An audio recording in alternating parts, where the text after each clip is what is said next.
main visual features of Urbino's historic centre are those around which the Renaissance plan was hinged, with the exception of the neoclassical theatre. This added a new climax to the layout, recognisable even from a considerable distance. However, in the image most people have of Urbino, these cardinal points seem to float detached from the surrounding fabric, which has lost its cohesive quality, even where physically it has been preserved intact. This blurring of the overall image has not occurred because of any intrinsic obsolescence of form, but as a result of alterations in the use of structures quite unrelated to their physical forms.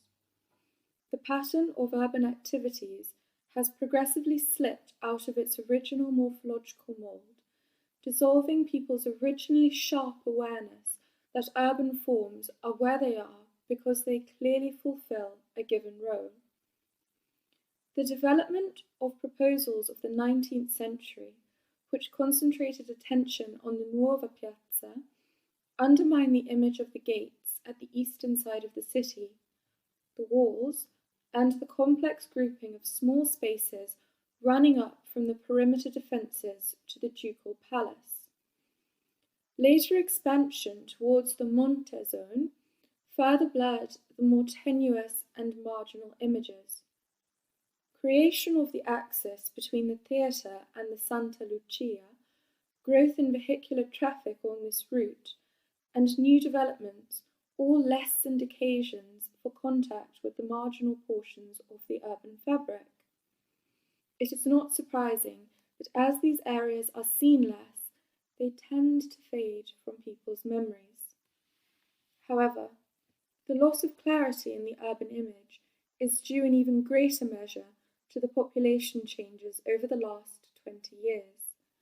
The forms of the historic centre have little meaning for the migrants from the countryside because they do not constitute places they can use in their day-to-day activities. In addition, they are completely foreign in both their cultural traditions and the images of town life furnished to them by modern mass media.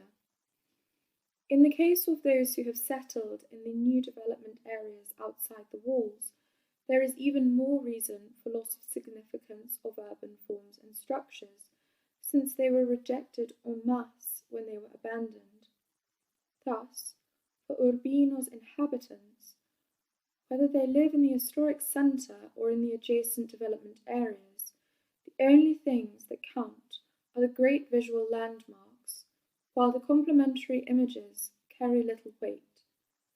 This is true not only for the ordinary citizen, but also for those with political, administrative, or cultural responsibilities in the life of the city.